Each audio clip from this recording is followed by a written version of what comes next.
Alright, this is what we're playing with today. Ambrosia Maple blank. Again, I don't normally buy my blanks, but this one, I either bought this one or I got this one for Christmas, as a gift. Either way, I like it. I did buy one very, very similar to this. You can see the ambrosia lines are on the top right here, coming through this. Man, it's gonna be pretty. I can't wait to see what's inside this thing. I think the moisture content is pretty high, so whatever I do might end up becoming a twice turn, or probably not twice turn. Probably gonna turn it out, as thin as it's gonna be, and then just rely on sanding later. Like, what I mean by that, the moisture content's high. I'm gonna turn it. It's gonna be what it's gonna be. And then I might set it aside for like a month or something, or microwave it every now and then over the next week to dry it out, to do a like final finish, oil finish or whatever I want to do. So I have some ideas about shapes, and we'll just see what comes about. But I'm really excited about this piece here. I did choose that to be the top, this to be the bottom. Hopefully I made the right choice about that. I think I did. The reason being, there's a pith. That one's good. Whoever cut this blank did not balance it. The pith is right there. It's just the center of the log, and you can get checks and cracks off the pith as things shrink and whatnot. So I think that's why I chose this to be the bottom, so I can round this off up to here anyway, and still kind of get a tenon and a foot going on down here, because the pith is here but it's not here. So I think it really disappears by the time you get in the middle. I don't think there's any pith in there, possibly. I think I see it right there, like shooting out that way. So by the time I get to a tenon or a foot, there's not going to be no more pith in the way. Risk of cracking is what I'm trying to say here. So we'll see what happens here. Alright, so I got it. Let's see what happens here. I got to wobble around 7, but now that I'm up around 900, well, there it is. I don't know.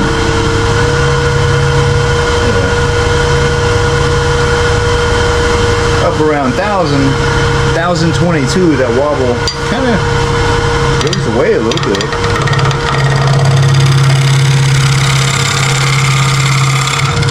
Gonna get through this wax here too.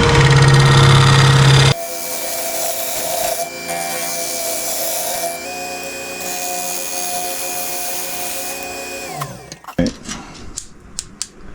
So I'm exactly 4 inches. So I'm going to mark the middle. I'm going to mark 2 inches right here. Alright, so pretty much got my center marked. So I'm going to make making a hollow form, and I'm going to try to end up with some feet on the bottom with a tenon. So let's see what happens here.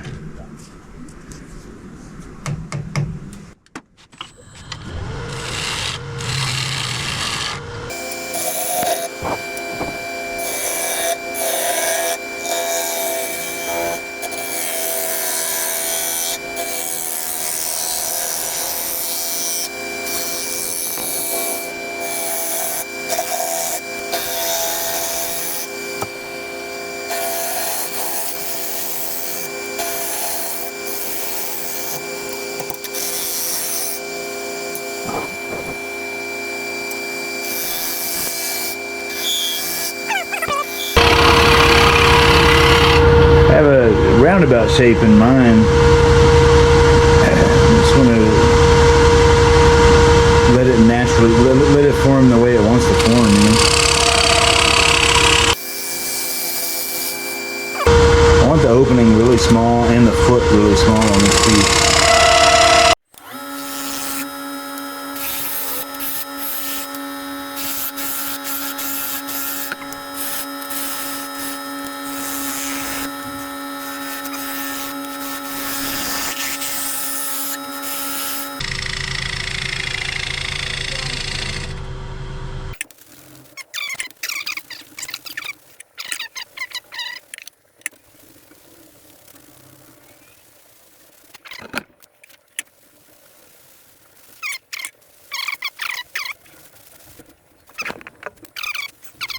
Hey guys, so I just added these little lines here. I have an idea. I might do some burning stipple or whatever inside these two lines right here. Then I started looking at it like, man, well, I don't want the bottom to be like jealous or something, so I'm gonna match it. I'm gonna do the same thing on the bottom.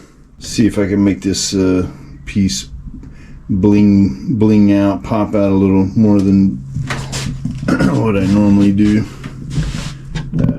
So let's see how that works out. Just basically gonna use this here little carbide little detailing tool. Try to mimic what I did on the top.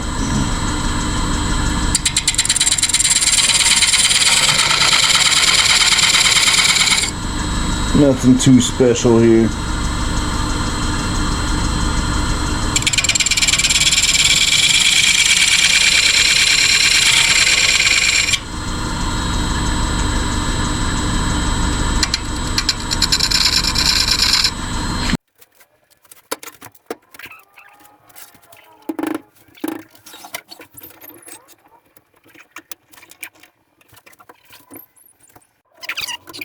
Pretty routine stuff so far here. Alright. So, by the way, this little light I got, probably like 15 bucks, you know, on Amazon or something like that. Don't spend a whole bunch of money on, I mean, this thing's like perfect. I love Lagune, but their light kits are like 200 bucks. Like, come on, come on.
Alright, so what I was doing right there is I'm actually standing over the piece as it's spinning, and I'm judging with my mind's third eye, you know what I'm saying, where this is in relation to the outside of this vessel. So I know about how far I am from the bottom because I measured that when I used the Forstner bit earlier. So I don't want to go in too much deeper than that.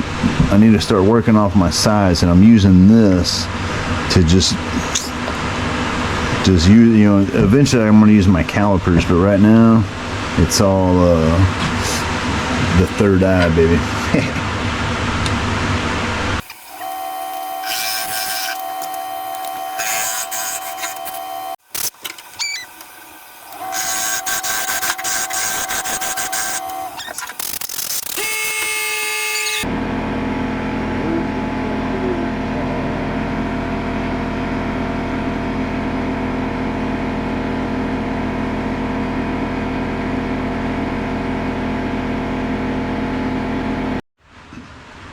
Alright, so this is what I'm doing with these calipers, right?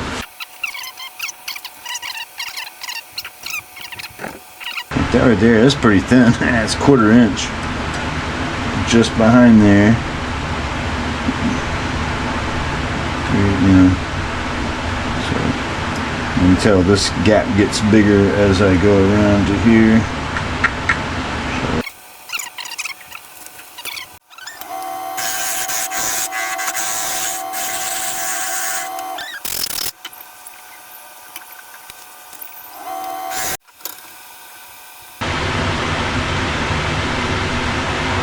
Still got quite a ways to go.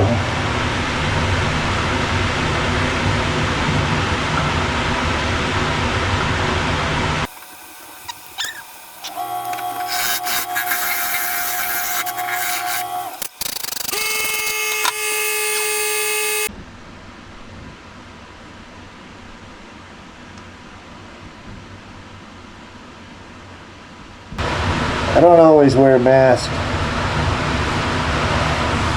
but I should. Alright, so I was going to talk about this just for a second. Sanding inside these vessels be pretty challenging, reaching up in there. So, you know, they make these things. They're pretty cool. You can, like on here, I put a 1-inch mandrel piece on there. And of course they make 1-inch discs like this little dude right here if you gotta really get up in the tight stuff. But I like these kind of dipple style discs here. It's a 2-inch going on a 1-inch mandrel, so that way, you know, hey, I got some flexy stuff going on. Anyway, I'm just gonna show like a tiny bit of this. Basically I put it in there like that.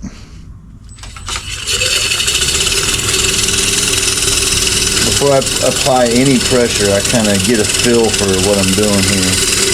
You know, just twisting it. And by doing that, let's see here. Basically inside there, I'm just going back and forth like that. Inside there. Careful.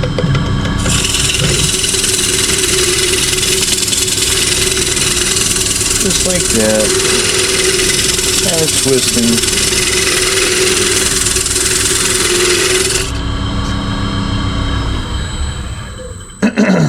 And then I'll usually blow it out, and then I'll go in reverse. Same thing.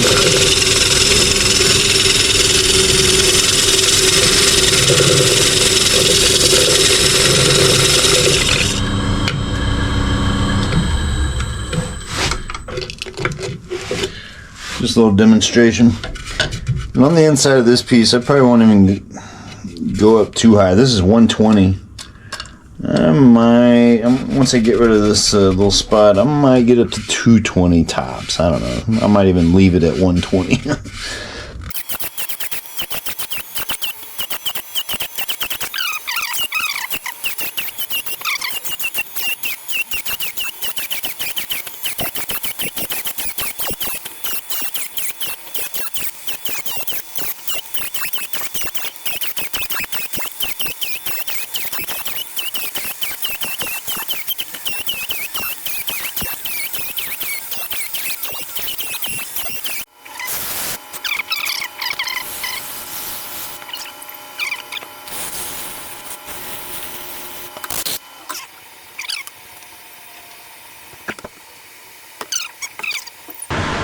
We're going to try something that's probably a very bad idea.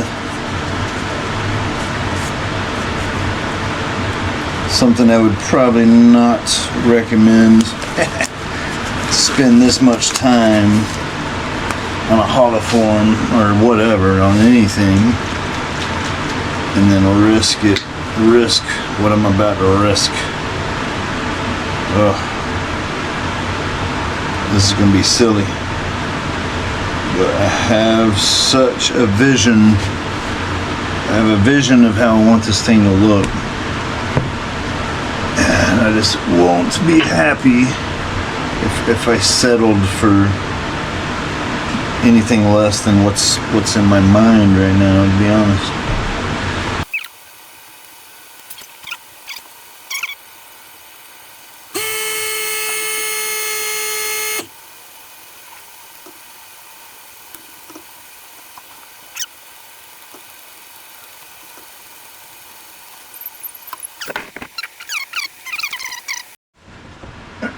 Alright, so more shenanigans.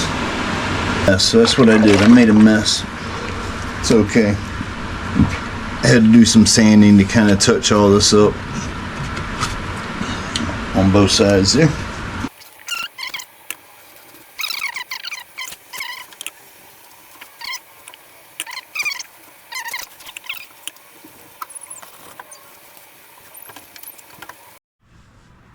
Alright, so this is like phase 20. I don't know, I've lost track. So did a little carving, played with the rotary, Dremel tool a little bit there.